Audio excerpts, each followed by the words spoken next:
අයිබෝවන් සුබ සන්ධ්‍යාවක්. පැත්තක කියන හිරු රාත්‍රී 7 ප්‍රධාන පුවත් ප්‍රකාශය සමගින් මම බුද්ධිදනුකා බේසිංහ. මම රෝෂිනී විජේසූරිය. මුලින්ම අවධානය දවසේ සිරස්තල වෙත.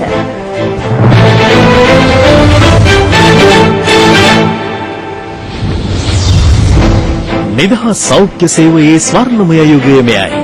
6800කට පත්වීම් දෙමින් ජනපති කියයි. පළාත් පාලන ආයතන කිහිපයක අයවැය අතරතුර අදත් ගැටුම්. ජනප්‍රිය පාසල් සඳහා ශිෂ්‍යත්ව විභාග කඩයිම් ලකුණු නිකුත් වෙයි. වසර 7කට පසු අලුබඳුන කුසලානය ඔස්ට්‍රේලියාවට.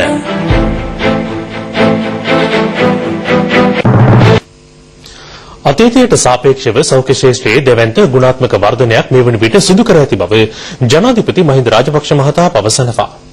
ජනාධිපතිවරයා පෙන්වා දෙන්නේ ආසියාවේ සෞඛ්‍ය දර්ශකය තුළ ශ්‍රී ලංකාව ප්‍රමුඛ ස්ථානයක් ගැනීමට ප්‍රධාන හේතුව වන්නේද ගුණාත්මක සෞඛ්‍ය සේවය බවයි.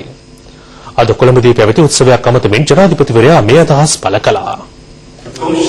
සේවා සහ පුහුණු සඳහා බඳවා ගැනෙන සෞඛ්‍ය වෘතකයන් 6800ක් සඳහා පත්වීම් ප්‍රදානය කිරීම වෙනුවෙන් මෙම උත්සවය පැවැත්වුණා.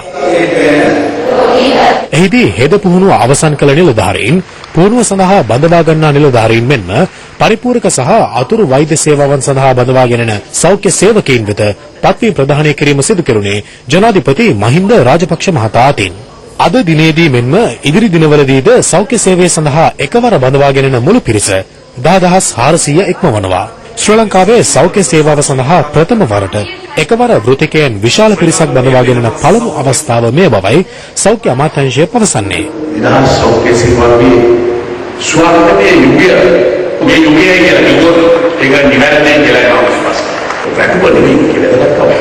මිල්ලෙමෙන්සිය ආසියාවේ සෞඛ්‍ය දායකයන්ගේ අපි ඉදිරියේ උනාසලගේ සේවය අද පෞද්ගලික රෝගවලට වඩා උදේට අපේ රෝගවලට යන්න පුළුවන් පිළිසිදුවක් මේ පහසුකම් දාට වඩා අද මිත්‍රශීලී බව මේ සේවාවේ තියෙන අපි යටි ගම්ම වෙදකමයි හෙදකමයි ටිකටම ලක්ෂ වෙදකමක් වගේම හෙදකම රෝගයක් සුවයෙන් බලපාන සේවය අවශ්‍ය කරන ඔබයයි අයින්ගේ මැතිනිය ප්‍රාර්ථනා කළ ආකාරය ඔබේ අතින්ගේ දුකම පිටුනා කියලා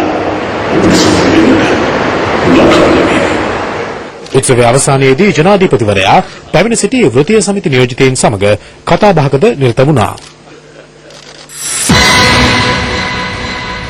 අයවැය පරාජයට පත් වූ එක්සත් ජනතා නිදහස් සන්ධානයට බලය හිමි පළාත් පාලන ආයතන සම්බන්ධයෙන් ගත යුතු ඉදිරි තීරණ සාකච්ඡා කිරීමට එම පක්ෂයේ විශේෂ විධායක කමිටු රැස්වීමක් හැඳවා තිබෙනවා.